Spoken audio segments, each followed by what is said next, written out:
simple cotton dress I'd found at Salvation Army for $12, I watched my sister Victoria deliver what she thought was the killing blow to my already fragile self-esteem. Little did she know that the phone buzzing in my vintage thrift store purse was my personal shopper calling about this month's $50 million fashion budget allocation. Before we jump back in, tell us where you're tuning in from. And if this story touches you, make sure you're subscribed, because tomorrow I've saved something extra special for you. My name is Charlotte Whitmore, and if you've ever been humiliated for your choices, judged by your appearance, or dismissed because someone thought they knew your story better than you did, then what happened next will change how you see everything. The morning that would change everything started like any other Tuesday in my modest apartment in Santa Monica. I woke up at 5:30 a.m. in my converted studio above Martinez Family Bakery on Ocean Boulevard, surrounded by the comforting scent of fresh bread and the distant sound of waves crashing against the pier. My neighbors knew me as Charlotte, the quiet girl who worked from home doing something with computers, drove a 15-year-old Toyota Camry with a dented bumper, and spent her Saturday mornings browsing through racks at Goodwill and the local thrift stores along Lincoln Boulevard. To anyone watching, I was the definition of making do with less, stretching every dollar and finding creative ways to look presentable on what appeared to be a very tight budget. What they didn't know was that I'd chosen this life deliberately. 3 years earlier, I'd sold my artificial intelligence company, Neural Dynamics Solutions, to Microsoft for an amount that still made my financial advisors smile when they said it out loud. The sale had been quiet, handled through lawyers and NDAs, with no press coverage or industry fanfare. Most people in the tech world knew about the acquisition, but they didn't know who had built the original algorithms that were now powering some of Microsoft's most advanced machine learning systems. I preferred it that way. The money from the sale, combined with my ongoing royalty agreements and the investment portfolio my wealth management team had carefully constructed, generated more passive income each month than most people saw in several years. But instead of moving to a Malibu mansion or buying a fleet of luxury cars, I'd made a different choice. I wanted to understand what it felt like to live without the buffer of obvious wealth, to navigate the world as someone who appeared to be struggling financially, to see how people treated me when they thought I had nothing to offer them. It was part social experiment, part personal growth journey, and part protection from the kind of relationships that money tends to attract. My apartment was small, but carefully curated. The furniture came from estate sales and vintage shops, but each piece was chosen for its quality and character rather than its price tag. The books lining my shelves were first editions I'd found in used bookstores, their value hidden beneath worn covers and faded spines. The art on my walls looked like inexpensive prints to casual observers, but were actually original pieces by emerging artists I'd discovered and quietly supported through anonymous purchases. Even my wardrobe told a story of deliberate choices disguised as financial necessity. The vintage Chanel jacket I'd found at Crossroads Trading for $45, the Hermes scarf I discovered at a church rummage sale for $3, probably donated by someone who didn't realize what they had. The perfectly tailored wool coat from the 1960s that I'd rescued from Housing Works for $28. I had an eye for quality that had been trained by years of studying fashion history, understanding textiles, and learning to recognize craftsmanship. What looked like thrift store finds to everyone else were actually carefully curated pieces that would have cost thousands in their original retail context. I wasn't shopping at thrift stores because I had to. I was shopping there because I discovered that some of the most beautiful, well-made clothing in the world ended up there, abandoned by people who chased trends instead of appreciating timeless quality. But my family, especially my sister Victoria, saw something completely different when they looked at my choices. Victoria lived in a penthouse apartment in Century City, drove a leased BMW that she couldn't actually afford, and worked as a marketing director for Prestige Cosmetics, a mid-tier beauty company that paid her well enough to maintain the appearance of success, but not well enough to actually achieve it.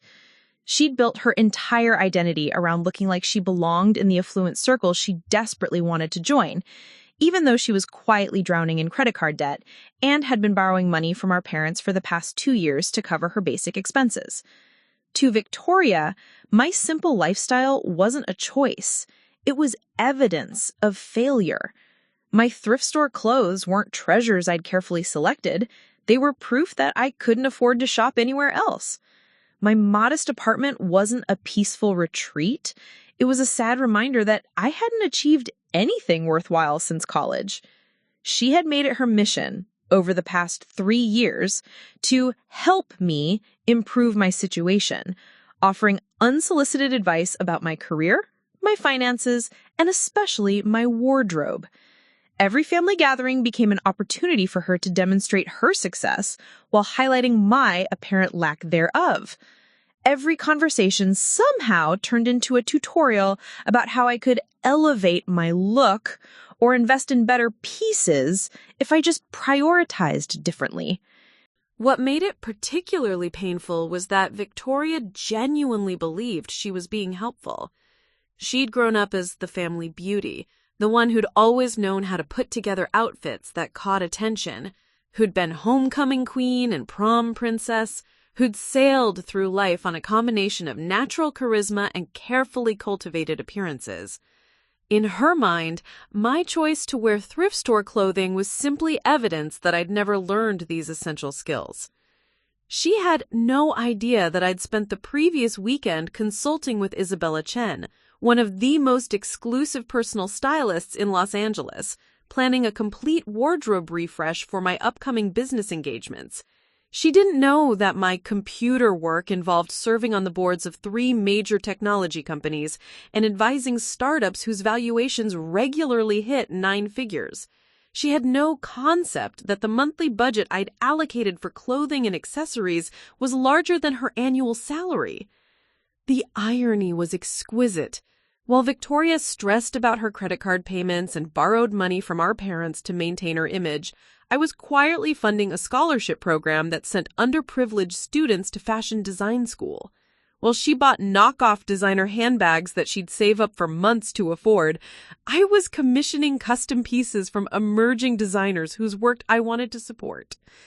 But perhaps the most ironic part was that Victoria's expensive, trendy outfits made her look like everyone else in her social circle, while my carefully selected vintage and thrift store pieces made me stand out in ways she couldn't understand. At industry events where I appeared as myself rather than playing the role of struggling young woman, other attendees regularly complimented my unique style and asked where I'd found such beautiful, unusual pieces. The call that morning came from Isabella Chen herself, my personal stylist and fashion consultant who managed my clothing acquisitions from her exclusive Beverly Hills atelier. I'd been working with Isabella for the past year, not because I needed help finding clothes, but because I wanted access to pieces that weren't available to the general public, and designers who were creating the kind of timeless, sustainable fashion that aligned with my values. "Charlotte, darling!" Isabella's voice carried the slight accent that revealed her Hong Kong origins in Swiss education. "I've just returned from the Milan shows, and I have some extraordinary pieces for you to consider. Are you available this afternoon to review the selections?" I glanced at my calendar, noting the video conference with my investment team at 2 and the call with the Neural Dynamics royalty lawyers at 4. "What time works for you?" "Shall we say 3:30?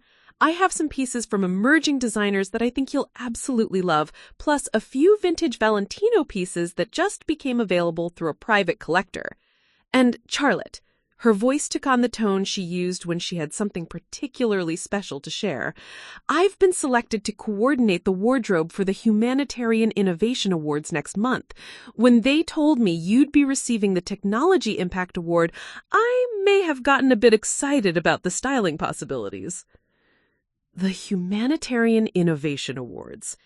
I'd been trying to keep my involvement in that event quiet, but Isabella's connections in the fashion world meant she often learned about my public appearances before I'd decided how I wanted to handle them.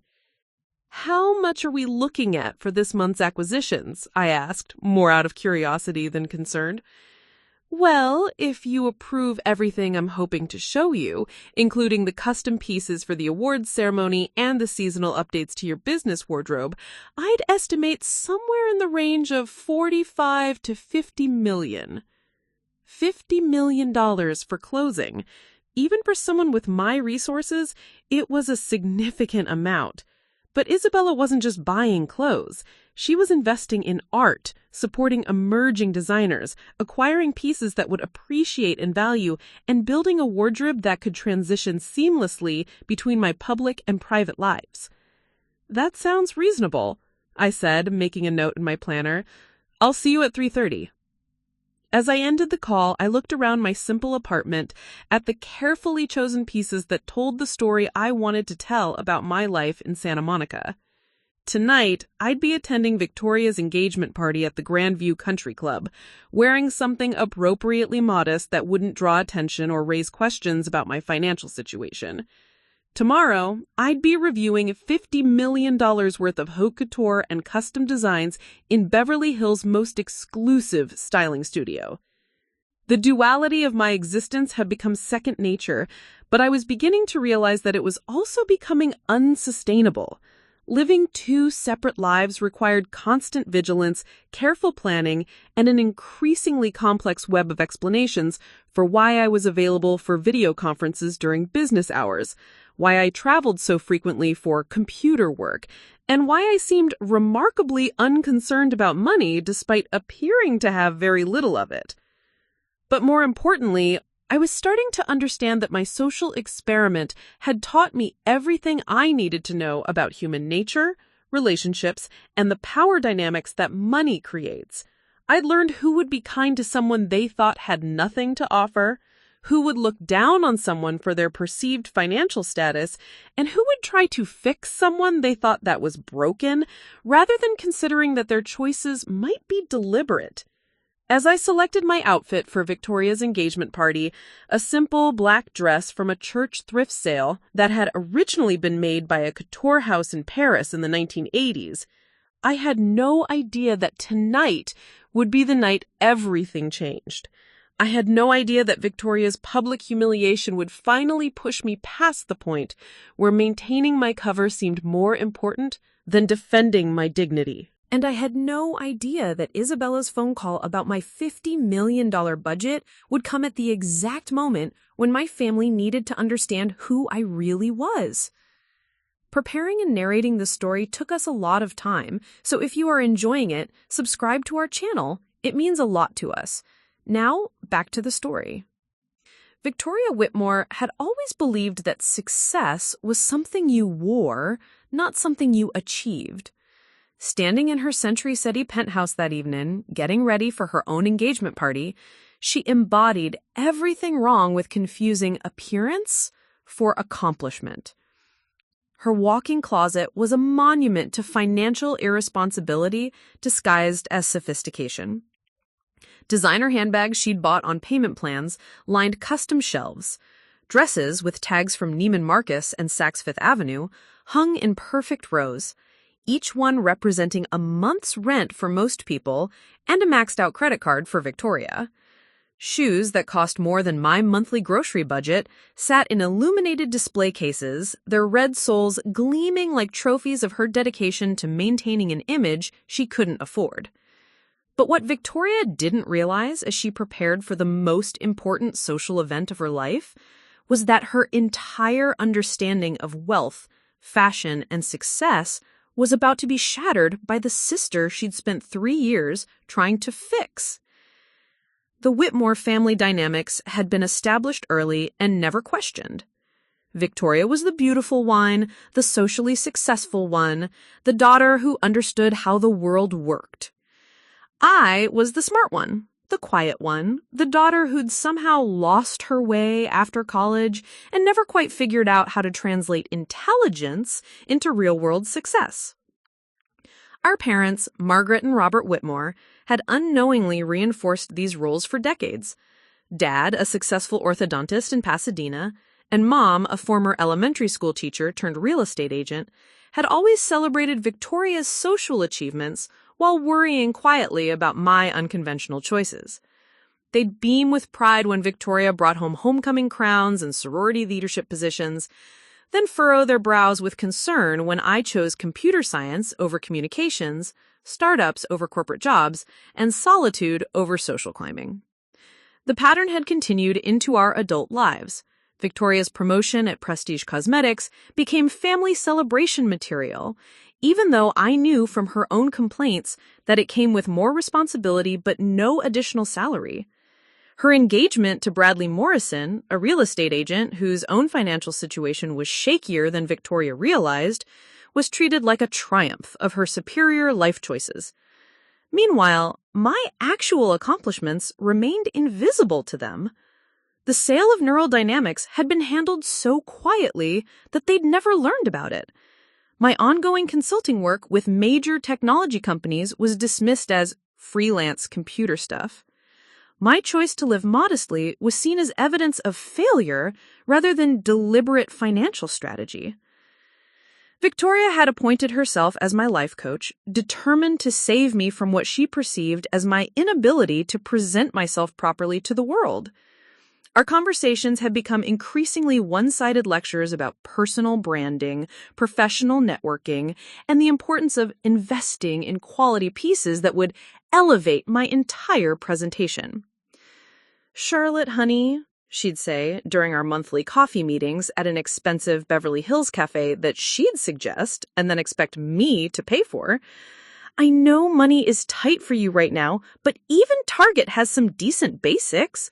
Or we could go shopping together sometime, and I could help you put together a few professional outfits that won't break the bank." The irony of Victoria offering to help me shop within a budget while she was drowning in credit card debt was lost on her completely. She genuinely convinced herself that her financial struggles were temporary inconveniences, while my careful spending was evidence of permanent limitation. But Victoria's concern about my appearance went deeper than simple fashion advice. In her mind, my choices reflected poorly on the entire family. When we attended social events together, she'd spend the evening making subtle apologies for my outfit, explaining to her friends that I was going through a minimalist phase or focusing on other priorities right now. She'd developed a repertoire of protective explanations for my lifestyle that allowed her to maintain her image as the successful sister while positioning herself as the caring family member who is patiently helping me through my obvious struggles. Charlotte's always been brilliant with computers, but she's never quite figured out the business side of things. I keep telling her that presentation matters just as much as talent in the professional world. What Victoria didn't understand was that I'd been observing her carefully for 3 years, studying how she interacted with money, status, and the people around her. I'd watched her prioritize image over substance, appearances over authentic relationships, and short-term validation over long-term security.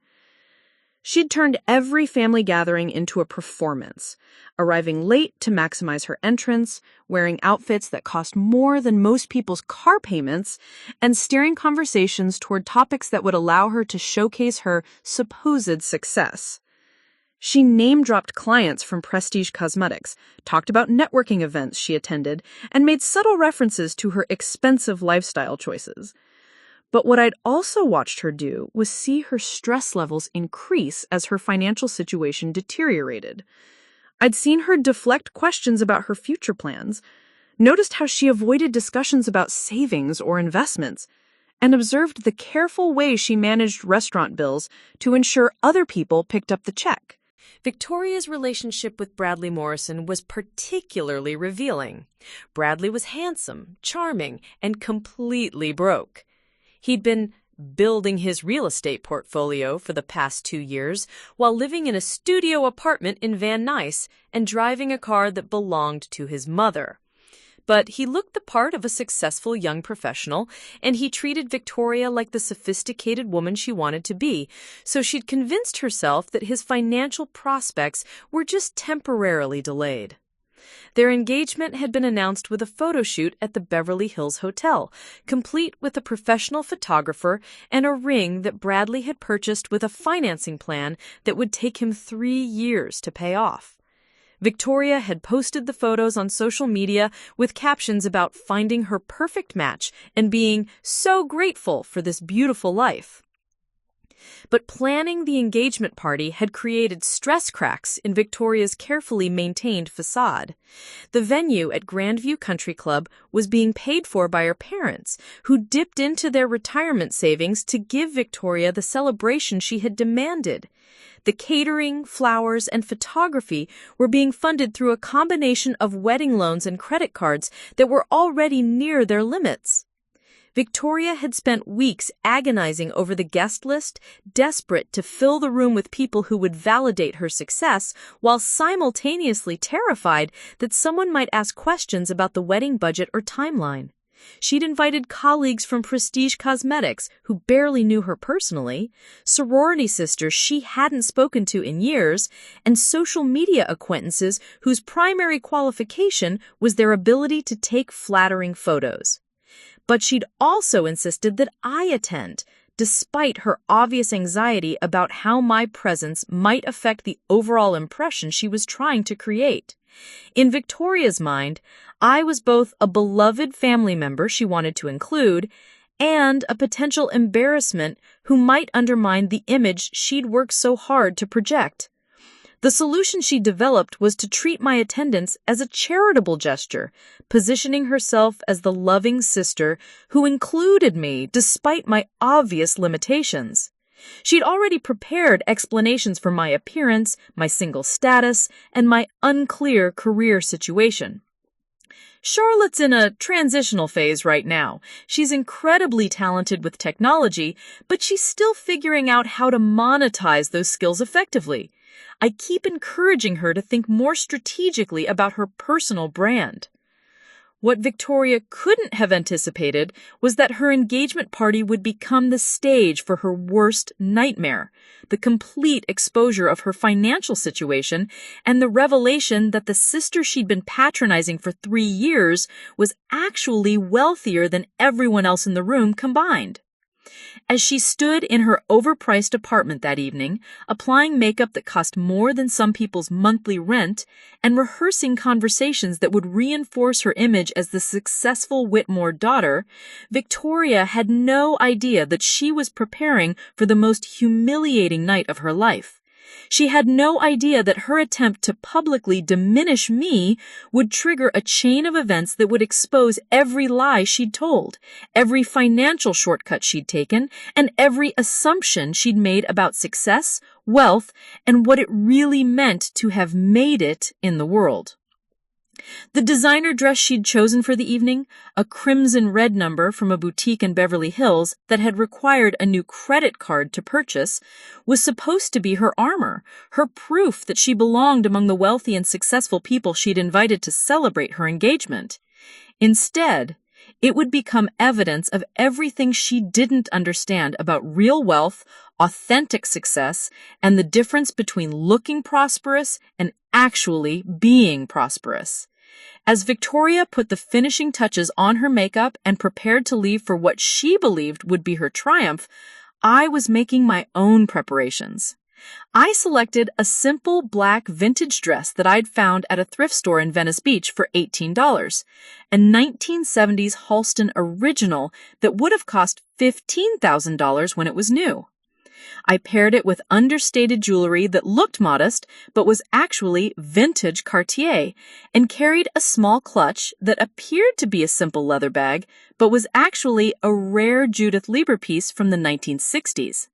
To anyone at the party, including Victoria, I would look like someone who'd done her best to dress appropriately for an upscale event despite obvious financial constraints. But to anyone who actually understood fashion, quality, and craftsmanship, I would look like someone with impeccable taste and the confidence to wear truly exceptional pieces without needing to announce their value. The stage was set for a confrontation that would change our family dynamics forever. The Grandview Country Club had been designed to intimidate. Walking through its marble-floored entrance, past crystal chandeliers that cost more than most people's cars, and oil paintings of long-dead robber barons, you were supposed to feel either completely at home because you belonged there, or completely out of place because you didn't. I felt neither. The club represented old money trying too hard to prove itself, new money desperately seeking validation, and middle-class people extending themselves financially to touch the edges of a world they'd never truly enter. It was exactly the kind of place Victoria would choose for her engagement party. Impressive enough to suggest success, exclusive enough to feel aspirational, but not so exclusive that her guest list would be rejected.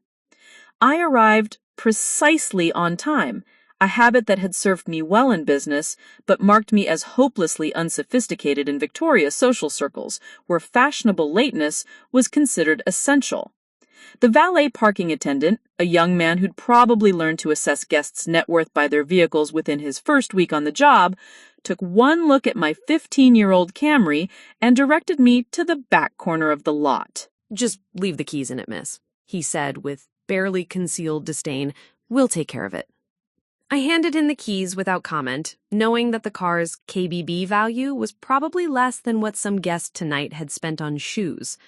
What the valet couldn't have known was that I'd deliberately chosen to drive the Camry because I enjoyed the anonymity it provided, the way it allowed me to move through the world without the complications that came with obvious displays of wealth. The reception area was already filling with Victoria's carefully curated guest list. I recognized the type immediately.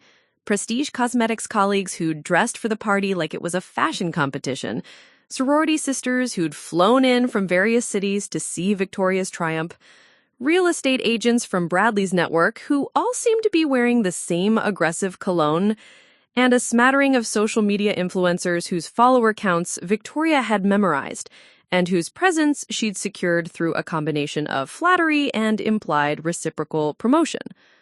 But what struck me most wasn't the guest list itself, it was the performance everyone was engaged in. Conversations weren't happening organically, they were being orchestrated for maximum social media impact. Women were positioning themselves at angles that would be most flattering in photos. Men were discussing business deals that sounded impressive but probably didn't exist. Everyone was simultaneously trying to appear successful enough to belong while assessing everyone else to determine who had actually achieved the success they were pretending to possess. It was like watching a live-action version of social media, where every interaction was designed to create content that would reinforce carefully constructed personal brands. I found a quiet corner near the bar and ordered a glass of wine, content to observe the social dynamics while waiting for Victoria to make her inevitable grand entrance. The bartender, a professional who'd probably worked hundreds of these events, made polite conversation while preparing my drink. "Beautiful party," he said, glancing around the room. "Your first time at the club?" "Yes," I replied honestly. "My sister's engagement party." "Ah, the bride-to-be. She certainly knows how to put together an event." His tone was carefully neutral, but I caught the slight emphasis on "put together" that suggested he'd witnessed the behind-the-scenes stress of planning a party on a budget that didn't quite match the venue's expectations. Before I could respond, the conversations around us shifted, voices becoming more animated and photos being taken with increased frequency. Victoria had arrived. She swept into the room wearing the crimson designer dress that had maxed out her newest credit card, her arm linked through Bradley as they posed for what appeared to be a professional photographer. But more than her outfit, it was Victoria's energy that commanded attention. She radiated confidence, excitement, and the particular glow of someone who believed this was their moment to shine. For the next hour, I watched Victoria work the room with impressive skill. She remembered names, asked about children and jobs, complimented outfits, and made everyone feel like their presence was essential to her happiness. It was a masterful performance of someone who understood that social success required genuine interest in other people, even if that interest was ultimately self-serving. But I also noticed the stress cracks beneath the performance. The way Victoria's smile tightened when someone mentioned wedding planning timelines. The careful deflection when colleagues asked about honeymoon destinations. The subtle signals she sent to Bradley when conversations veered too close to topics like mortgage applications or savings accounts. Everything was going perfectly according to Victoria's script, until she spotted me in my corner by the bar. I watched her face cycle through emotions: surprise that I'd actually come, assessment of my outfit, and then a calculation about how to integrate my presence into her carefully orchestrated narrative. She excused herself from her current conversation and made her way across the room, Bradley trailing behind with the slightly glazed expression of someone who'd been smiling professionally for longer than was comfortable. "Charlotte!" Victoria's greeting was perfectly pitched for the audience around us. Surprised delight with just a hint of protective concern. "You made it, and you look lovely. That's actually a really nice dress. Where did you find it?" The question was innocent enough, but it was loaded with implication. Victoria was giving me an opportunity to claim credit for good taste, while simultaneously positioning herself to reveal my financial limitations to anyone listening. "Thrift store in Venice Beach. $18, I said simply. Victoria's face lit up with the expression she wore when she'd successfully proven a point. "See, this is exactly what I'm always telling you. You have such a good eye for finding quality pieces at incredible prices." Charlotte has this amazing talent for finding designer pieces at thrift stores and vintage shops. She can spot a real treasure when everyone else just sees used clothes. The group made appropriately impressed sounds, but I could see them processing the information. Charlotte shops at thrift stores because she has a good eye, not because she can afford to shop anywhere else. Charlotte finds $18 dresses at charity shops because she's clever and resourceful, not because she chooses to spend her money differently. "It's really inspiring," she continued, warming to her theme. "In today's world where everyone thinks they need to spend thousands on a single outfit, Charlotte proves that style is about creativity and intelligence, not about how much money you can throw at a problem." Bradley nodded along with the enthusiasm of someone who'd heard this speech before. Victoria's always saying we could all learn from Charlotte's approach to fashion. Real sustainability, you know? The conversation was proceeding exactly as Victoria had planned. She was positioning herself as the supportive sister who celebrated my resourcefulness while simultaneously establishing that my choices were driven by necessity rather than preference. She was demonstrating her own sophistication by recognizing quality when she saw it, while making it clear that her own shopping habits reflected a different set of financial realities. But then Amanda Richardson, one of Victoria's sorority sisters, who'd flown in from Dallas for the party, asked the question that would change everything. "Charlotte, what do you do for work? Victoria mentioned you're in technology, but I'd love to hear more about it." It was an innocent question, the kind of professional small talk that happened at every social gathering. But as I looked around the group, Victoria with her confident smile, Bradley with his supportive nod, the various guests with their polite attention, I realized that this was the moment. For 3 years, I'd been allowing Victoria to control the narrative about my life, my choices, and my apparent limitations. I'd watched her position herself as the successful sister while treating me like a charity case. I'd listened to her explain my thrift store shopping as evidence of financial constraint rather than deliberate choice. But standing there in my $18 dress that had originally retailed for $15,000, surrounded by people wearing expensive outfits they couldn't afford to celebrate an engagement being financed through debt, I suddenly understood that the social experiment was over. It was time to tell the truth. "I work in artificial intelligence," I said quietly. "I sold my company to Microsoft 3 years ago." The simple statement hung in the air like a bomb that hadn't exploded yet. Victoria's smile flickered but held, her mind clearly racing to figure out how to incorporate this information into her existing narrative about my limitations. Oh, how wonderful, Amanda said with genuine interest. What kind of artificial intelligence? I work in marketing for a tech startup in Austin, so I'd love to hear about your experience. Neural networks for predictive analytics. The algorithms we developed can forecast market behavior, consumer trends, and economic patterns with about 97% accuracy. Victoria's smile was starting to look strained. This wasn't going according to her script. I was supposed to mumble something vague about freelance computer work, allowing her to change the subject while reinforcing the impression that my technical skills hadn't translated into real-world success. "That sounds incredibly sophisticated," said Jennifer Walsh, another of Victoria's colleagues from Prestige Cosmetics. "How big was your company when Microsoft acquired it?" "Small team, big impact.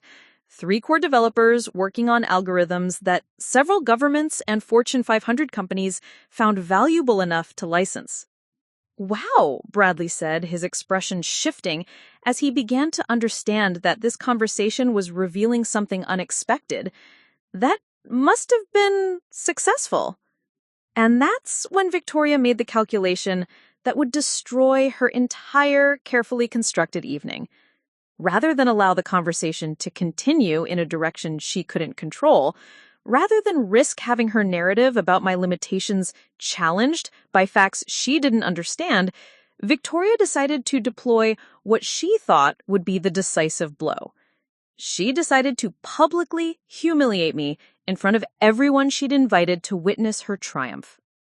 "Oh, Charlotte," Victoria said with a laugh that was meant to sound affectionate, but carried an edge of condescension sharp enough to cut glass. "Let's be honest with everyone here." The room began to quiet as people sensed that something significant was about to happen. My sister has always been brilliant with computers, but she's never quite figured out how to turn that intelligence into real success. I mean, look at her. She's 32 years old, still shopping at thrift stores, still driving the same car she had in college, still living in that tiny apartment above a bakery. Victoria's voice carried clearly across the room, drawing attention from conversations throughout the space. The truth is, some people are just more comfortable with simple lives. Not everyone needs designer clothes or luxury cars or country club memberships. Charlotte is perfectly happy with her little computer projects and her bargain hunting. And there's nothing wrong with that. We can't all be ambitious, right? The silence that followed was absolute. Every conversation in the room had stopped. Every eye was focused on our corner by the bar. Victoria stood there with that triumphant smile, believing she'd successfully managed the situation by reframing my apparent success story as evidence of my fundamental limitations. She had no idea that she'd just made the biggest mistake of her life. She had no idea that my phone was about to ring with a call that would expose every assumption she'd made about wealth, success, and the difference between looking prosperous and actually being prosperous. And she had no idea that her attempt to publicly humiliate me would trigger a revelation that would change everything anyone in that room thought they knew about the Whitmore sisters. The silence following Victoria's public humiliation stretched across the Grandview Country Club ballroom like a physical presence. I could feel the weight of 40 pairs of eyes watching me, waiting to see how the unsuccessful sister would respond to being so thoroughly exposed and diminished in front of everyone she'd ever known. Victoria stood there with that triumphant smile, completely unaware that she just crossed a line from which there would be no return.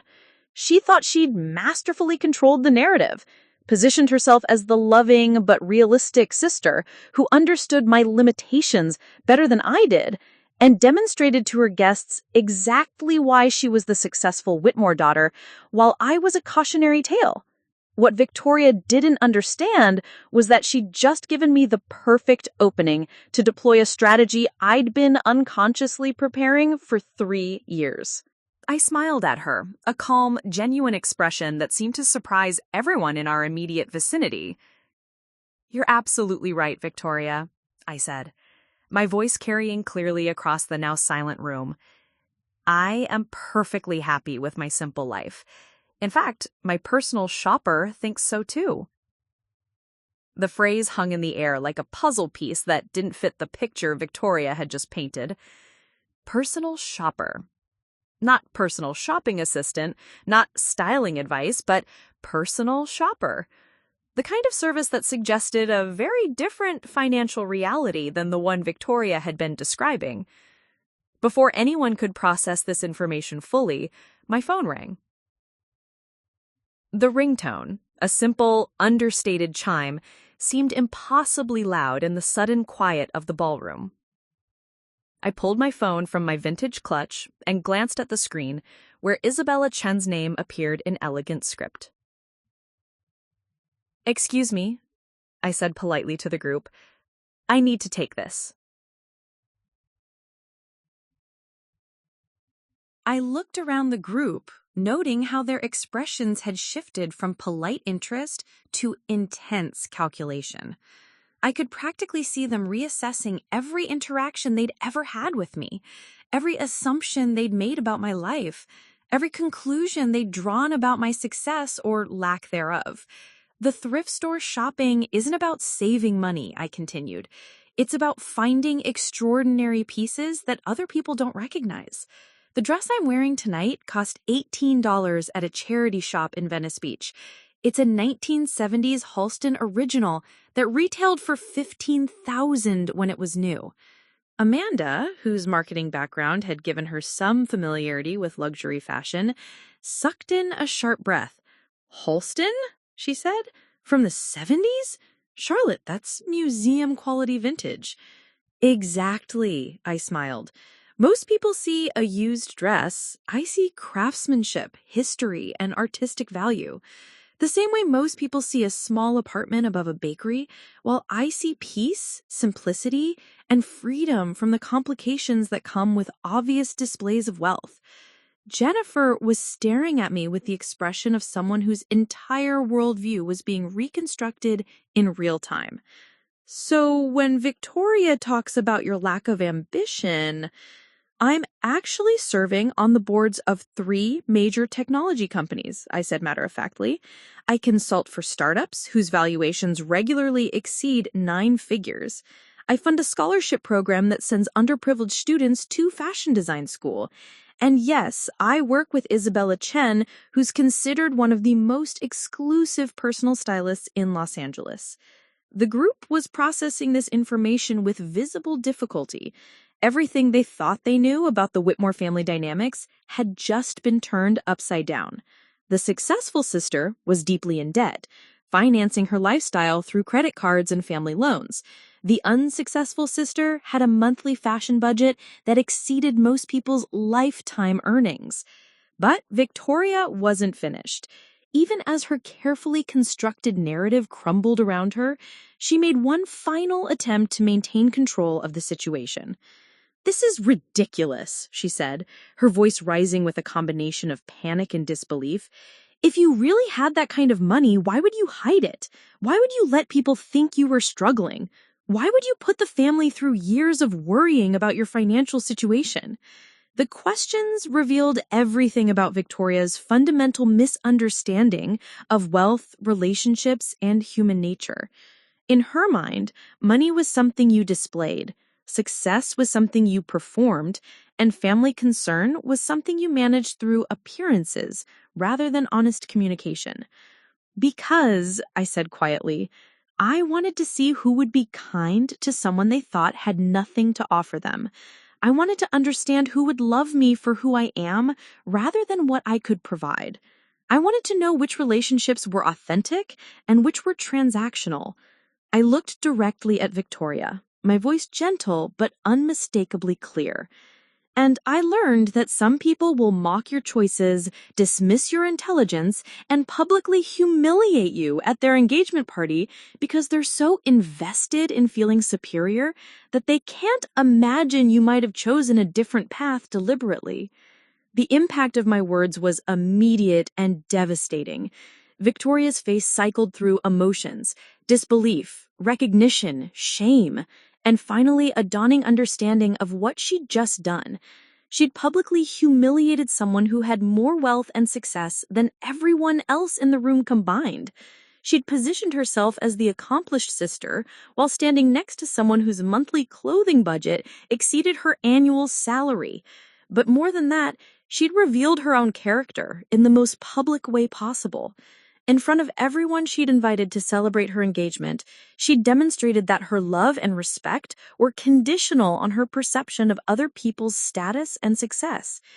The silence stretched between us, heavy with the weight of 3 years of misconceptions, manipulations, and missed opportunities for authentic connection. Finally, Amanda broke the tension with a question that would set the stage for everything that happened next. "Charlotte," she said carefully, "if you don't mind me asking, exactly how much did Microsoft pay for your company?" The number I was about to reveal would complete Victoria's humiliation and forever change how everyone in this room understood wealth, success, and the difference between appearing prosperous and actually being prosperous. Amanda's question hung in the air like a challenge that couldn't be ignored. The entire ballroom had fallen silent, conversations stopping mid-sentence as people strained to hear my response. Even the waitstaff had slowed their movements, sensing that something momentous was about to be revealed. "The initial offer was $850 million, I said quietly. "We negotiated to $1.2 billion, plus ongoing royalties that generate approximately $30 million monthly, plus retained rights to certain technological developments that have proven quite valuable." The number hit the crowd like a physical force. $1.2 billion, not million, billion, with a B. I watched 40 faces process this information in real time, their expressions cycling through disbelief, shock, recalculation, and finally a kind of stunned recognition that everything they thought they knew about the world had just shifted fundamentally. Victoria made a sound that wasn't quite a gasp, and it wasn't quite a sob. Her face had gone completely white, the expensive makeup she'd applied so carefully suddenly looking garish against her pale skin. She reached for Bradley's arm, either for support or to steady herself, but he was staring at me with the expression of someone who just realized he'd been completely wrong about everything. $1.2 billion, Amanda repeated slowly, as if saying the words might help her comprehend their meaning. "Charlotte, that makes you one of the wealthiest self-made women in technology," said Jennifer Walsh, her voice barely above a whisper. "Oh my God, Charlotte, we've been treating you like someone who needed help," I finished gently. "Like someone who hadn't figured out how to be successful. Like someone whose choices were driven by limitation rather than intention." The crowd around us had grown larger as people throughout the ballroom became aware that something extraordinary was happening. I could see faces I recognized from Victoria's guest list, colleagues from Prestige Cosmetics, sorority sisters from across the country, real estate agents from Bradley's network, all pressing closer to hear what was unfolding. But it was the expression on our parents' faces that broke my heart. Mom and Dad had made their way through the crowd and were standing at the edge of our group, looking at me with a mixture of confusion, pride, and something that looked like grief. "Charlotte," Mom said softly, her voice carrying all the weight of 3 years of worry, "why didn't you tell us?" The question was simple, but loaded with implications. Why hadn't I shared my success with the people who loved me most? Why had I allowed them to worry about my financial stability while I was sitting on a fortune that could solve every problem they'd ever had? Why had I let Victoria position herself as the successful daughter while I was actually wealthier than anyone in our extended family could imagine? "Because I needed to know," I said, looking directly at her.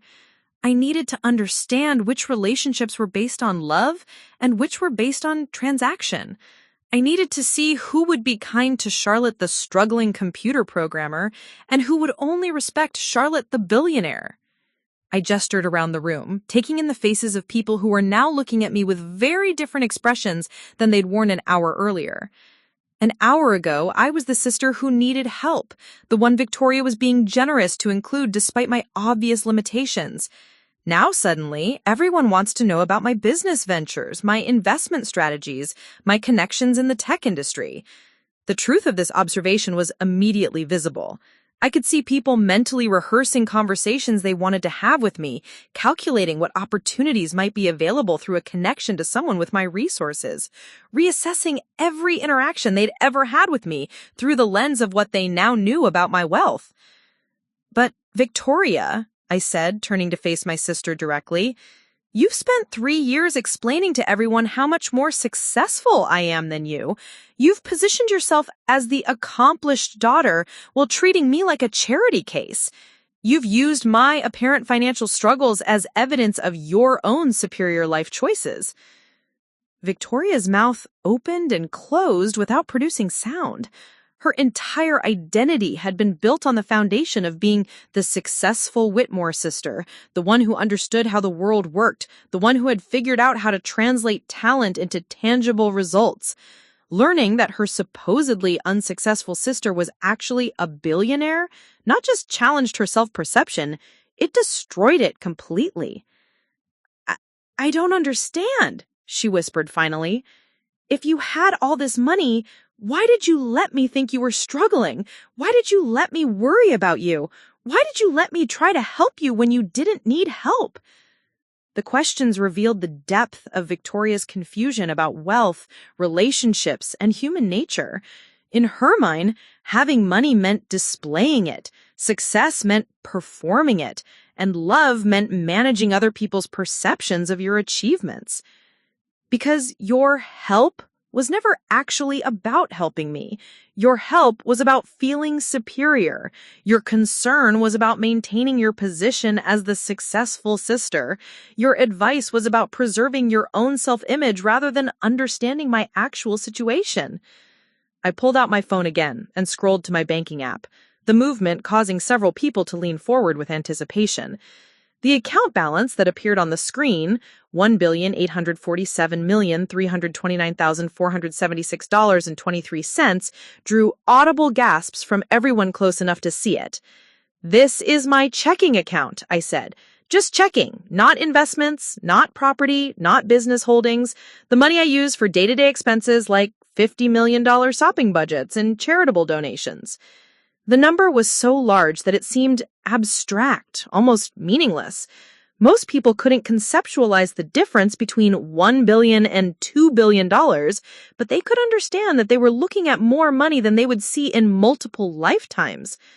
"Charlotte," Bradley said, his voice carrying a note of something that might have been awe or might have been fear.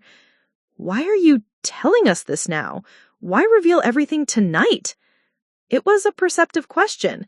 I'd maintained my cover for 3 years through countless family gatherings, social events, and opportunities to correct misconceptions about my financial situation. What had changed tonight to make me abandon the anonymity I worked so hard to preserve? "Because," I said, looking around the room at all the faces staring at me with new understanding, I finally realized that the social experiment was over. I'd learned everything I needed to know about human nature, about family dynamics, and about the difference between authentic relationships and transactional ones. I turned back to Victoria, whose designer dress suddenly looked different in the context of what everyone now knew about our financial situations. She was wearing a $3,000 dress that maxed out her credit card to celebrate an engagement being financed through debt, while I was wearing an $18 thrift store find that represented more sophisticated taste and craftsmanship than anything else in the room. But mostly, I continued, because you crossed a line tonight that you can never uncross. For 3 years, I've listened to you explain my choices, dismiss my intelligence, and position yourself as the family member who had figured out how to be successful. I've watched you use my apparent limitations as evidence of your own accomplishments. The ballroom was completely silent now, everyone understanding that they were witnessing something that would permanently alter the dynamics between the Whitmore sisters. But tonight, you decided to publicly humiliate me in front of everyone you wanted to impress. You turned my supposed failures into entertainment for your guests. You made my apparent struggles part of your success story.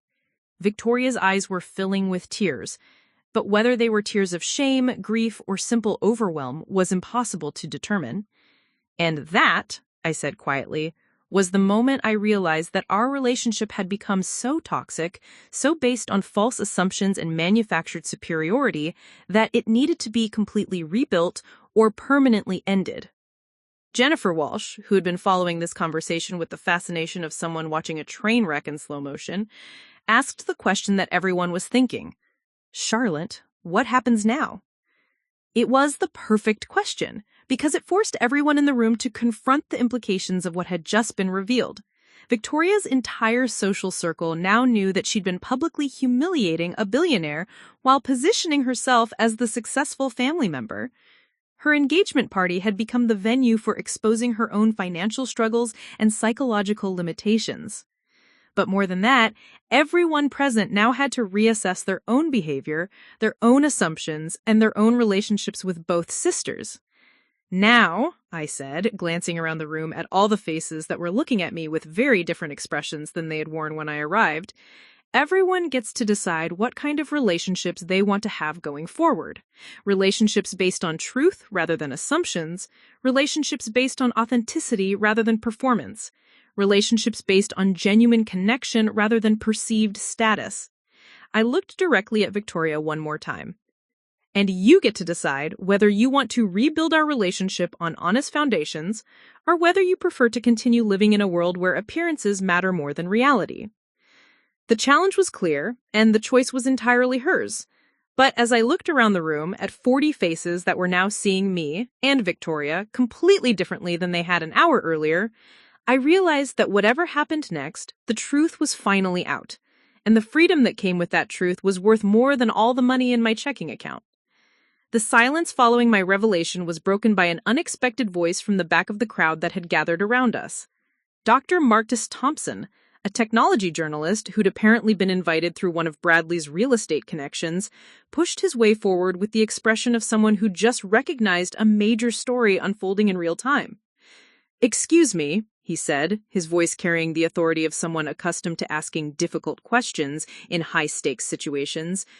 "Did you say Neural Dynamics Solutions, the company that developed the predictive algorithms Microsoft integrated into their Azure platform?" I nodded, watching as recognition dawned on his face. "You're Charlotte Whitmore," he said, his voice carrying a note of excitement. "I covered that acquisition for TechCrunch. The sale was handled so quietly that most people in the industry didn't know who'd built the original technology.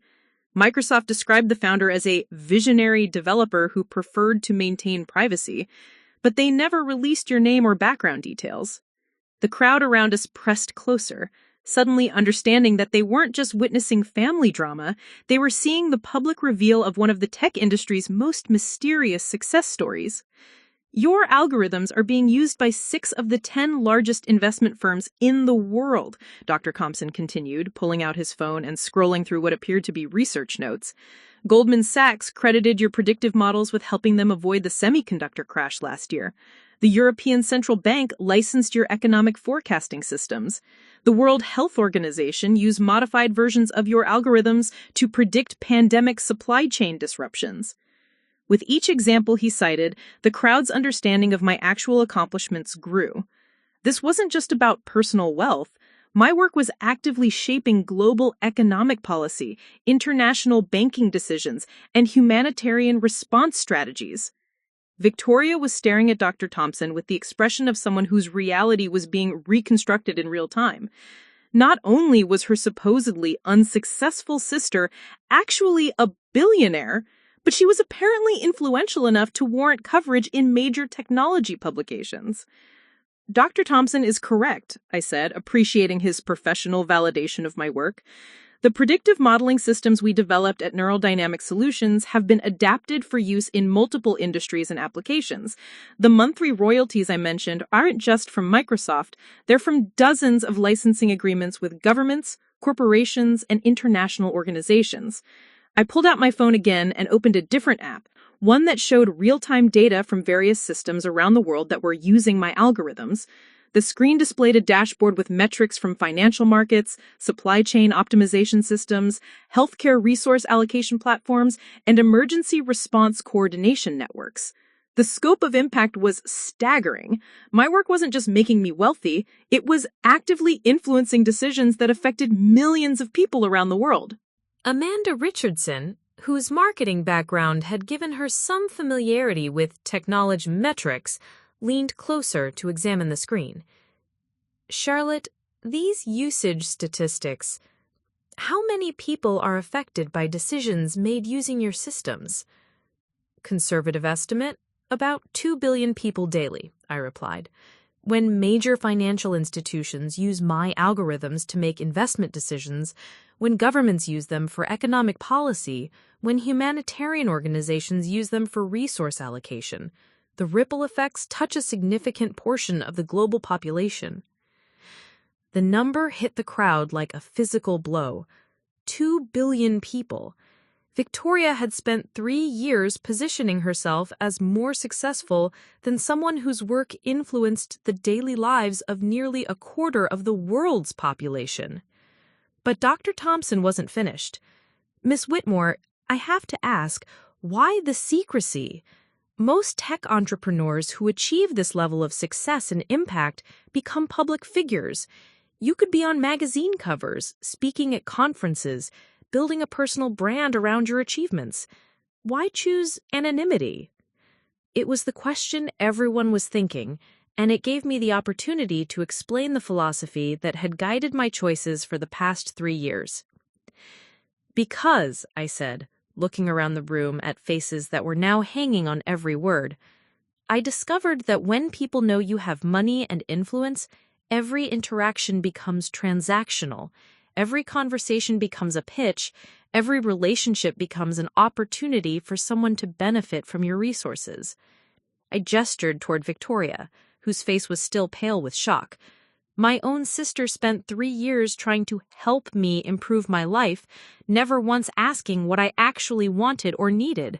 She saw my choices as evidence of limitation rather than preference. She positioned herself as more successful while never bothering to understand what success meant to me. The indictment was clear and devastating. Victoria had been so focused on maintaining her image as the accomplished sister that she'd never actually tried to understand my life, my work, or my goals. But the anonymity experiment taught me something valuable, I continued. It showed me who would be kind to someone they thought had nothing to offer. It revealed which relationships were authentic and which were based on perceived status. It helped me understand the difference between people who love you for who you are and people who love you for what you can provide. Jennifer Walsh raised her hand slightly, like a student asking permission to speak. Charlotte, can I ask about the thrift store shopping? Now that we know you could afford anything, why did you choose to shop secondhand? The question gave me an opportunity to address one of the most fundamental misconceptions about my lifestyle choices. Because some of the most beautiful, well-made clothing in the world ends up in thrift stores. People donate pieces they don't understand, items that represent extraordinary craftsmanship and historical significance. The dress I'm wearing tonight is a perfect example. It's a 1970s Halston original that would cost $15,000 if you could find it in a vintage boutique, but I found it for $18 at a charity shop. I pulled out my phone again and opened an app that I developed for cataloging my wardrobe acquisitions. The screen showed hundreds of items with detailed information about their origins, original retail values, and current market worth. This is my wardrobe database, I said, scrolling through entries that drew gasps from fashion-conscious guests. Chanel jacket from 1985, found at Crossroads Trading for $45, current auction value approximately $8,000. Hermes scarf from 1978, purchased at a church rummage sale for $3, retail replacement cost $1,200. Vintage Cartier watch from 1960, discovered at an estate sale for $75, appraised value $42,000. The crowd pressed closer to see the screen, their expressions shifting from surprise to something approaching awe. I wasn't just shopping at thrift stores, I was conducting sophisticated treasure hunts that required extensive knowledge of fashion history, craftsmanship techniques, and market values. My total investment in thrift store and vintage acquisitions over the past 3 years, approximately $28,000. Current estimated value of those same pieces, over $6 million. Victoria made another sound that might have been a sob or might have been a laugh. She'd spent 3 years mocking my thrift store shopping when I was actually building a museum-quality vintage collection that represented one of the most successful fashion investment strategies anyone in the room had ever seen. "But Charlotte," Bradley said, his voice carrying a note of genuine confusion, "if you could afford to shop anywhere, if you could hire personal stylists and buy custom pieces, why go through the effort of hunting through thrift stores?" The question revealed everything about how most people thought about money and consumption. In their mind, wealth meant convenience, luxury meant paying premium prices, and success meant having other people handle the details of your life. "Because the hunt is part of the joy," I explained. Finding a piece of fashion history that someone else didn't recognize, rescuing beautiful craftsmanship from obscurity, wearing something with a story rather than something mass-produced for people with more money than taste, that's more satisfying than walking into a boutique and pointing at the most expensive item. I looked directly at Victoria, whose expensive red dress suddenly seemed less impressive when contrasted with my $18 vintage Halston. True luxury isn't about how much you spend. It's about understanding quality, recognizing value, and having the confidence to make choices based on your own taste rather than other people's expectations. Dr. Thompson was taking notes on his phone, clearly recognizing that this conversation was revealing insights about wealth, consumption, and personal values that went beyond simple family drama. "Ms. Whitmore, what you're describing challenges fundamental assumptions about how wealthy people behave. Most billionaires I've interviewed focus on efficiency, convenience, and status signaling. You've chosen complexity, effort, and anonymity. Why?" The question was perceptive and gave me an opportunity to articulate the philosophy that had guided my choices for the past 3 years. Because I wanted to understand what it felt like to be valued for who I am rather than what I have, I said. I wanted relationships based on genuine connection rather than perceived opportunity. I wanted to see how people treat someone they think has nothing to offer them. I looked around the room at faces that were now processing not just my wealth, but the implications of the social experiment I'd been conducting for 3 years. And I learned that some people, like my sister Victoria, will mock your choices, dismiss your intelligence, and publicly humiliate you because they're so invested in feeling superior that they can't imagine you might have chosen a different path deliberately. The silence that followed was heavy with the weight of everyone's recognition that they'd been participants in an experiment they'd never known was happening. Every interaction they'd had with me, every assumption they'd made about my life, every conclusion they'd drawn about my supposed limitations, all of it had been part of a carefully designed study of human nature. And the results of that study were about to change everything. The revelation about my wealth and influence had created a ripple effect throughout the ballroom that went far beyond simple shock or surprise. As people processed what they'd learned, I could see them mentally reviewing every interaction they'd ever had with me, every assumption they'd made about my life, and every conclusion they'd drawn about my supposed limitations. But it was Victoria's colleagues from Prestige Cosmetics who were the first to grasp the full implications of what had just been revealed. "Victoria," Jennifer Walsh said slowly, her voice carrying a note of something that might have been horror, "do you remember the conference call last month, when you told Mr. Harrison that your sister was struggling financially and might be interested in a part-time position doing data entry for our customer database?" The blood drained from Victoria's face as she remembered the conversation Jennifer was referencing. In her effort to help me, she'd apparently approached her supervisor about creating a low-level job that would be suitable for someone with my supposed limitations. "Oh, no," whispered Amanda Richardson, who was clearly following the same train of thought. "Victoria, You told everyone at the office that Charlotte was a perfect example of why technical skills without business acumen lead nowhere. You used her as a case study in your presentation about the importance of strategic thinking and career development. The scope of Victoria's embarrassment was expanding exponentially. She hadn't just misjudged my financial situation, she'd used me as a cautionary tale in professional settings, positioning my apparent failures as evidence of her own superior understanding of how the world worked. Dr. Thompson was following this conversation with obvious fascination, his journalist instincts recognizing that the story was becoming more complex and more devastating with each new revelation. "Ms. Whitmore," he said, addressing Victoria directly, "you work in marketing for Prestige Cosmetics, correct? A company that generated approximately $47 million in revenue last year." Victoria nodded hesitantly, clearly unsure where this line of questioning was leading. "So you've been using someone whose monthly royalty income exceeds your company's annual revenue as an example of professional failure," Dr. Thompson said, his tone carefully neutral but loaded with implication. The mathematical comparison was devastating. Victoria worked for a mid-tier cosmetics company that generated less money in an entire year than my algorithms earned in a single month. She'd been positioning herself as more successful than someone whose passive income dwarfed her employer's total business output. But Jennifer Walsh wasn't finished revealing the extent of Victoria's professional embarrassment.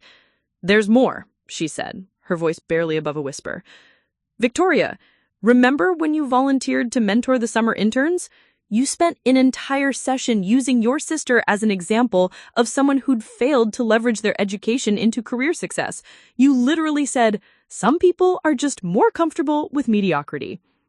The phrase hung in the air like an indictment. Victoria had been using me as a teaching tool, instructing junior employees about the importance of ambition by pointing to my apparent lack thereof. Amanda was staring at Victoria with the expression of someone whose entire understanding of a situation had been turned upside down. "The company newsletter," she said suddenly.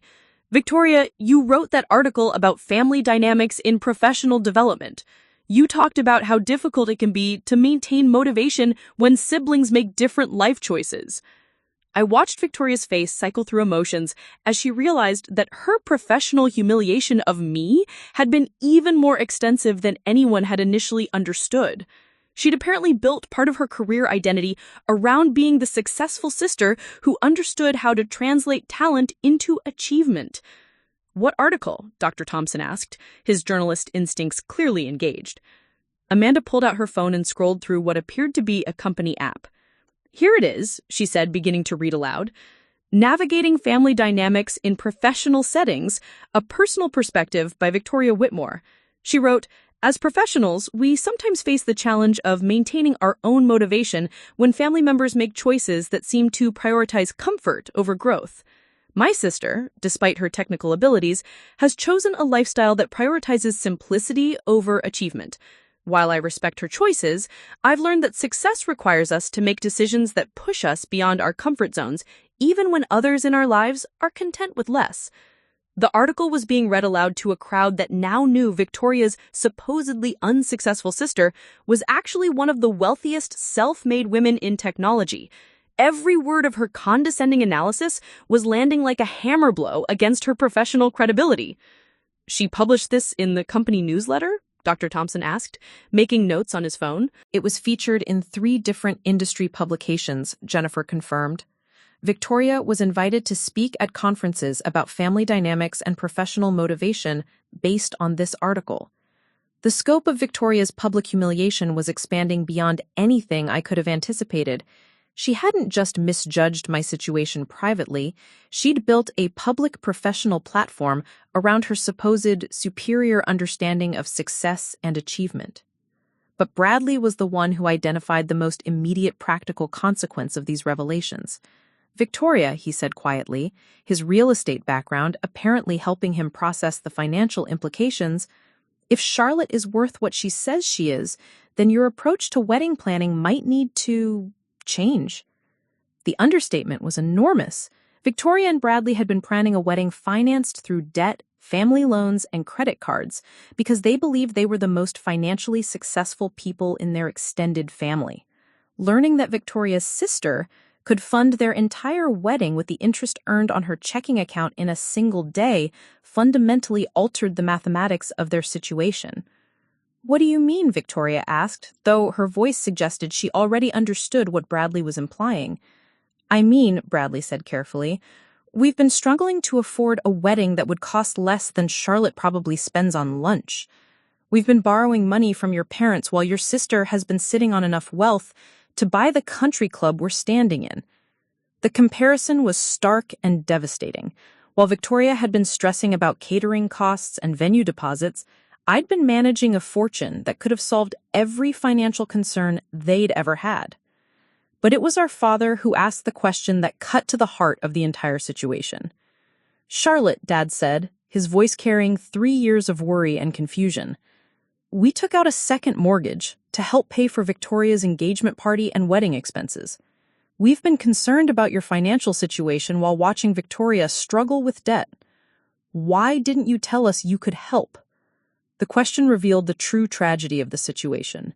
Our parents had been sacrificing their retirement security to help Victoria maintain a lifestyle she couldn't afford, while their other daughter possessed the resources to solve every financial problem the family had ever faced. "Because," I said gently, looking at Mom and Dad with genuine sadness, "no one ever asked what I actually needed or wanted. Everyone just assumed they knew my situation and decided how to respond accordingly." I pulled out my phone and opened my banking app again, this time navigating to a different section that showed my charitable giving and family support accounts. "Dad, do you see this account labeled Family Emergency Fund?" I asked, showing him the screen. "I established this 3 years ago with $50 million set aside specifically for family emergencies, medical expenses, or educational needs. I've been waiting for someone to ask if I could help instead of assuming I couldn't." The number, $50 million, just sitting in an account waiting to be used for family emergencies, was more than our parents would earn in several lifetimes.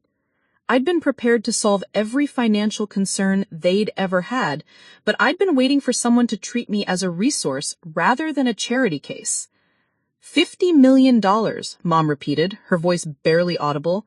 "Charlotte, we could have paid for Victoria's wedding, Bradley's business investments, our retirement planning, all of it, without anyone going into debt. You could have paid for all of that with the interest earned on that account in 6 months. The principal amount was never meant to be touched. It was designed to generate enough passive income to handle any family financial needs in perpetuity." Victoria was now sitting in one of the ballroom chairs, her designer dress spread around her like a crimson pool, her face buried in her hands. The scope of her misjudgment was becoming clearer with each new revelation. She had been positioning herself as the family's financial success story, while her sister had been quietly prepared to solve every money problem they'd ever faced.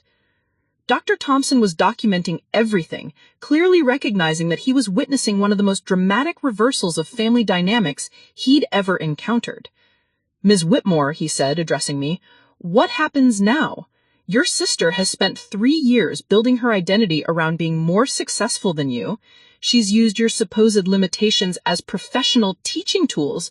She's allowed your parents to sacrifice their financial security rather than asking for help that was readily available. How do you move forward from this?" It was the question everyone was thinking, and it forced the crowd to confront the fact that this wasn't just a family drama, it was a complete destruction of everything they thought they knew about success, wealth, and the Whitmore family dynamics. But before I could respond, Victoria suddenly stood up from her chair, her crimson dress rustling as she moved with a determination that surprised everyone watching. Her face was streaked with tears, but her expression carried something I hadn't seen from her in years. Complete, unvarnished honesty. "Stop," she said, her voice cutting through the murmur of conversations that had started around us. The ballroom fell silent again, all attention focused on Victoria as she stood in the center of the crowd, looking smaller and more vulnerable than I'd ever seen her. "Charlotte," she said, turning to face me directly, "I need to say something, and I need to say it in front of everyone here, because they all witnessed what I did to you tonight." Her voice was shaking, but it was steady enough to carry clearly across the room. I was wrong. Not just about your financial situation, not just about your success, but about everything. I was wrong about what success means, wrong about what family means, and wrong about who you are as a person. The admission was so unexpected that several people in the crowd shifted uncomfortably, unsure how to process Victoria's sudden vulnerability after witnessing her confident cruelty just an hour earlier. For 3 years, Victoria continued, her voice growing stronger, I've been telling myself that I was trying to help you. I convinced myself that my advice about your career, your clothes, your lifestyle choices was coming from a place of love and concern. She paused, wiping tears from her cheeks with the back of her hand, smearing her carefully applied makeup. But the truth is, I wasn't trying to help you. I was trying to help myself feel better about my own choices. I was using your apparent struggles to validate my own decisions, even when those decisions were leading me deeper into debt and further away from any real security. The honesty was brutal and comprehensive. Victoria wasn't just acknowledging her misjudgment about my financial situation, she was deconstructing the entire psychological framework that had driven her behavior for the past 3 years. Jennifer Walsh and Amanda Richardson were watching their colleague with expressions of shock. They'd known Victoria as the confident marketing professional who used her family dynamics as teaching tools, not as someone capable of this level of self-reflection and accountability. For 3 years, Victoria continued, her voice growing stronger, I've been telling myself that I was trying to help you. I convinced myself that my advice about your career, your clothes, your lifestyle choices was coming from a place of love and concern. She paused, wiping tears from her cheeks with the back of her hand, smearing her carefully applied makeup. But the truth is, I wasn't trying to help you. I was trying to help myself feel better about my own choices. I was using your apparent struggles to validate my own decisions, even when those decisions were leading me deeper into debt and further away from any real security. The honesty was brutal and comprehensive. Victoria wasn't just acknowledging her misjudgment about my financial situation, she was deconstructing the entire psychological framework that had driven her behavior for the past 3 years. Jennifer Walsh and Amanda Richardson were watching their colleague with expressions of shock. They'd known Victoria as the confident marketing professional who used her family dynamics as teaching tools, not as someone capable of this level of self-reflection and accountability. I told myself that you needed guidance because it was easier than admitting that I was the one who was lost.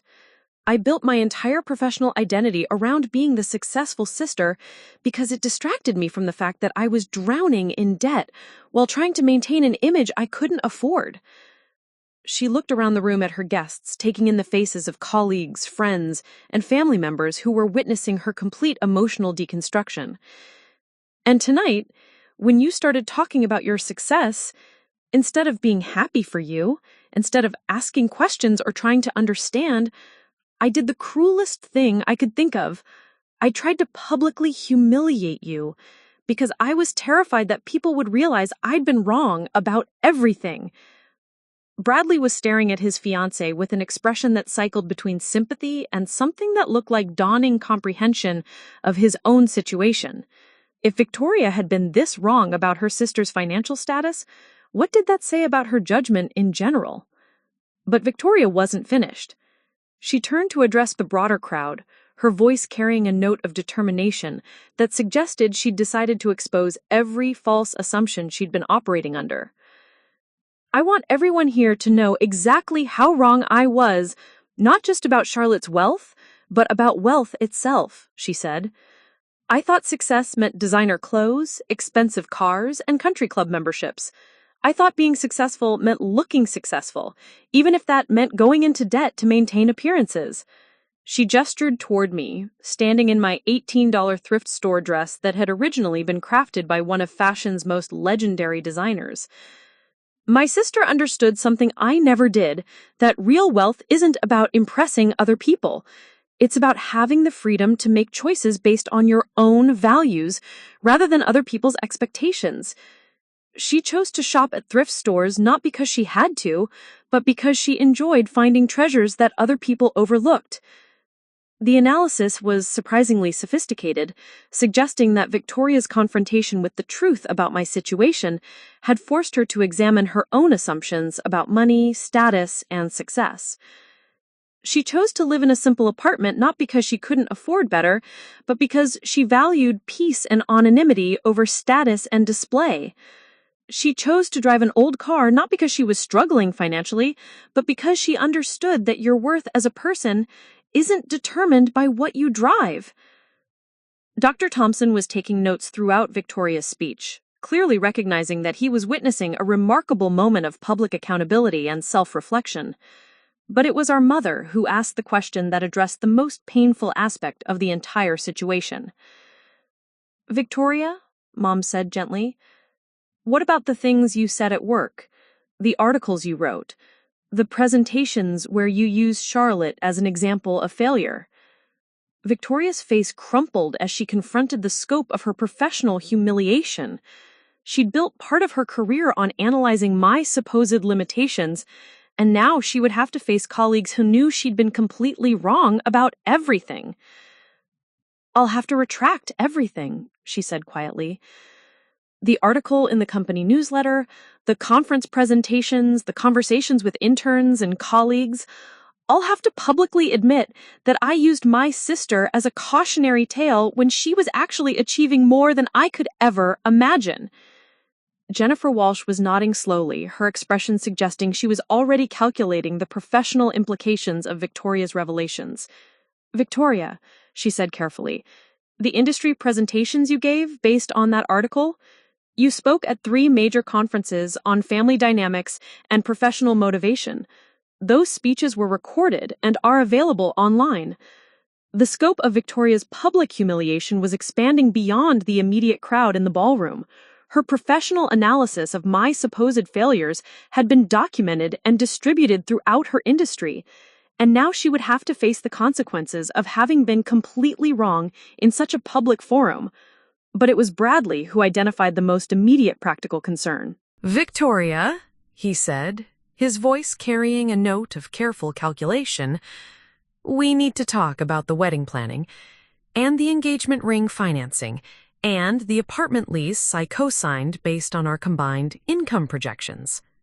The financial implications were cascading through every aspect of Victoria and Bradley's relationship.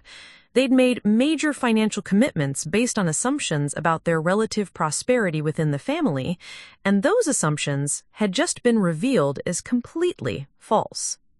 Victoria turned to look at me, her expression carrying a mixture of hope and terror. "Charlotte," she said, "I know I have no right to ask this after everything I've done, but is there any possibility that we could start over? Not just as sisters, but as people who actually know each other instead of the versions we've been pretending to be?" The question was loaded with implications. Starting over would mean acknowledging that our relationship for the past 3 years had been built on false assumptions, manufactured superiority, and fundamental misunderstandings about each other's lives and values. I don't need your money," Victoria continued quickly, as if she were afraid I might misinterpret her motivation for asking. "I need to understand how I became someone who would publicly humiliate a person I claimed to love. I need to figure out how to rebuild my life based on truth, rather than the lies I've been telling myself about success and achievement." The crowd was watching this exchange with fascination, understanding that they were witnessing a complete personality reconstruction happening in real time. But before I could respond, my phone rang again. The timing was perfect because the caller ID showed Isabella Chen's name, and I realized that this would provide an opportunity to demonstrate exactly what authentic wealth looked like in practice. "Excuse me," I said to the crowd, "but I should take this. Isabella, I'm at a family event, but go ahead." "Charlotte, darling," Isabella's voice carried clearly through the phone speaker, "I hope you don't mind the interruption, but I wanted to update you on tomorrow's appointment. I've just received word that the auction house in Geneva has agreed to make the Coco Chanel archives available for private viewing. Would you be interested in flying over for the weekend? Flying to Geneva for a weekend to view fashion archives, the casual luxury of the suggestion wasn't lost on anyone listening. That sounds wonderful, I replied, but I may need to reschedule. Some family situations have come up that might require my attention. Of course, Isabella said. And Charlotte, I wanted to mention that the scholarship fund you established has received its first applications. The board selected 12 recipients for this year's program. Would you like to review their portfolios? Scholarship fund, 12 recipients. The crowd was learning that my wealth wasn't just personal. I was actively using it to support other people's education and career development. As I ended the call, I looked around at the faces staring at me with new understanding. This wasn't just about having money. It was about using that money to create opportunities for others while maintaining personal values that prioritized substance over spectacle. The question now was whether Victoria was capable of learning those same lessons, or whether the gap between our approaches to life had become too wide to bridge. 6 months after the engagement party that changed everything, I stood in the newly opened Whitmore Foundation headquarters in downtown Los Angeles, watching Victoria present our first annual report to a room of journalists, philanthropists, and fashion industry leaders. The transformation had been remarkable, but not in the way anyone could have predicted. The Fashion Education Initiative has awarded full scholarships to 47 students this year. Our mentorship program has connected emerging designers with established professionals, and our Sustainable Fashion Incubator has helped launch 12 new businesses focused on ethical manufacturing and vintage restoration. I watched from the back of the room as my sister, now the Foundation's executive director, fielded questions from reporters who were learning about our joint venture for the first time. The Victoria presenting today was fundamentally different from the woman who had publicly humiliated me 6 months earlier, not just in her appearance, but in her entire approach to life and success. She was wearing a perfectly tailored vintage Yves Saint Laurent blazer that she'd found at a consignment shop in Silver Lake, paired with contemporary accessories that she'd purchased from designers funded through our incubator program. Her style had evolved from expensive labels meant to impress others to carefully curated pieces that reflected personal taste and supported her values. But more importantly, her work had evolved from marketing cosmetics to creating opportunities for the next generation of fashion professionals. The foundation was Victoria's idea, proposed 3 weeks after the engagement party during one of our carefully structured family meetings with a therapist who specialized in wealth dynamics and sibling relationships. Dr. Sarah Chen, no relation to Isabella, had helped us navigate the complex process of rebuilding our relationship on honest foundations rather than the assumptions and resentments that had defined our interactions for years. I want to do something meaningful with this opportunity, Victoria had said during one of our sessions. I spent 3 years misunderstanding wealth, success, and what it means to contribute value to the world. Now I want to use what I've learned to help other people avoid the mistakes I made. The foundation became our collaborative solution. I provided the funding and strategic oversight, while Victoria brought her marketing expertise and genuine passion for helping others navigate the complex relationship between financial resources and personal values. But the foundation wasn't just about education and mentorship. It was about demonstrating alternative approaches to wealth and success. Our philosophy, Victoria continued in her presentation, is based on the understanding that true luxury lies in having choices, not in displaying possessions. We teach students to recognize quality over quantity, to value craftsmanship over trends, and to understand that sustainable style comes from knowing yourself well enough to make deliberate choices. The approach reflected everything we'd both learned over the past 6 months. Victoria had discovered that her real talents lay in identifying and developing potential in other people, while I had found that my technical background could be applied to solving systematic problems in fashion education and sustainable business development. Dr. Thompson, who had become something of a friend since covering our story for TechCrunch, raised his hand during the Q&A session. "Ms. Whitmore," he said, addressing Victoria, "can you talk about how this foundation represents a different model for philanthropic giving? Most billionaire foundations focus on large-scale, systematic change, but this seems more personal and relationship-focused." Victoria smiled, and I could see the confidence that came from finally understanding her own value and purpose. The foundation reflects our belief that real change happens through individual relationships and personal development. Instead of just writing checks to existing organizations, we're creating direct mentorship connections between our scholars and professionals in the industry. Instead of funding programs that operate at scale, we're investing in deep personal relationships that help people develop both technical skills and authentic personal style. She gestured toward a display showing before and after portfolios from students in our program. Our scholars don't just learn about fashion, they learn about the relationship between external presentation and internal confidence. They study vintage craftsmanship, not just for historical knowledge, but to understand that beauty comes from attention to detail and respect for materials. They develop business skills while also exploring their own values and aesthetic preferences. The model had proven remarkably successful. Our first cohort of scholars were already launching businesses, securing internships with major fashion houses, and most importantly, developing personal styles that reflected their individual personalities rather than current trends or social expectations. But perhaps the most significant change had been in our family dynamics. Mom and Dad were sitting in the front row, beaming with pride as they watched both their daughters working together on something meaningful. The second mortgage they'd taken out for Victoria's engagement party had been quietly paid off through the foundation's family support program, along with their original mortgage and enough additional funding to ensure comfortable retirement. More importantly, they'd finally gotten to know me as I actually was, rather than as they'd assumed me to be. "Charlotte's always been brilliant," Mom had told a reporter from the Los Angeles Times, "but we never understood the scope of what she was accomplishing because she'd chosen to live so quietly. Now we see that her simplicity wasn't about limitation, it was about focusing on what truly mattered to her." The honest self-examination had been painful but ultimately productive. Bradley and Victoria were now planning a much smaller, more authentic wedding, focused on celebrating their actual relationship rather than projecting an image of success they couldn't afford.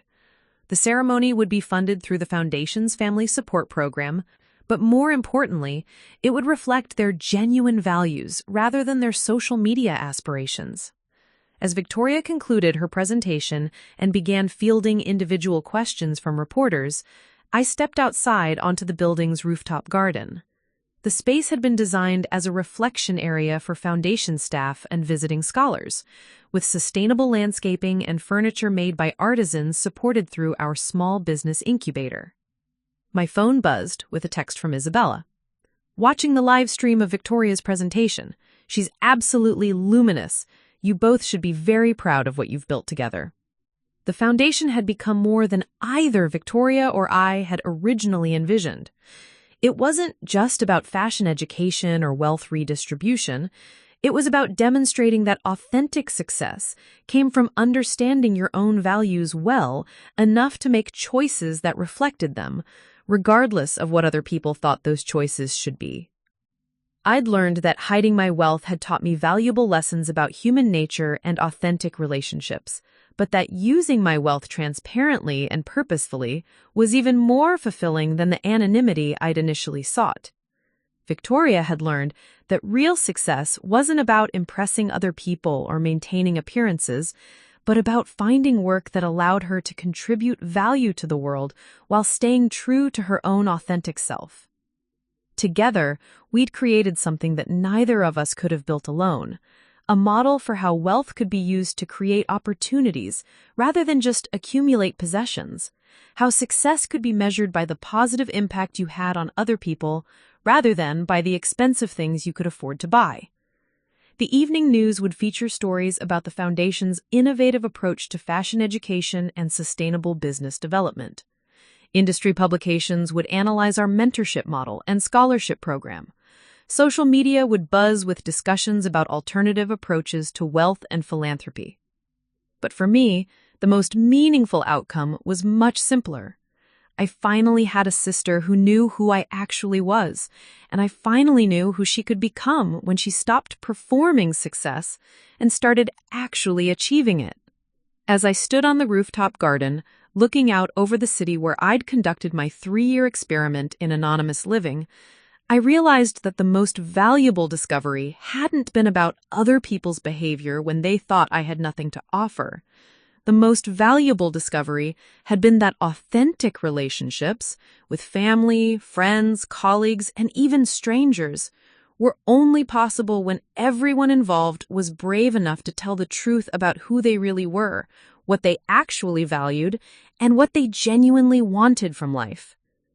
Victoria's public humiliation at the engagement party had been the catalyst for that truth-telling to begin. Everything we'd built since then had been the result of choosing honesty over appearance, substance over spectacle, and authentic connection over transactional relationship. And that choice, more than any amount of money I could ever possess, had proven to be the foundation of genuine wealth. The experiment was over. The real life had finally begun. Up next, you've got 2 more standout stories right on your screen. If this one hits the mark, you won't want to pass these up. Just click and check them out. And don't forget to like, subscribe, and turn on the notification bell so you don't miss any upload from us.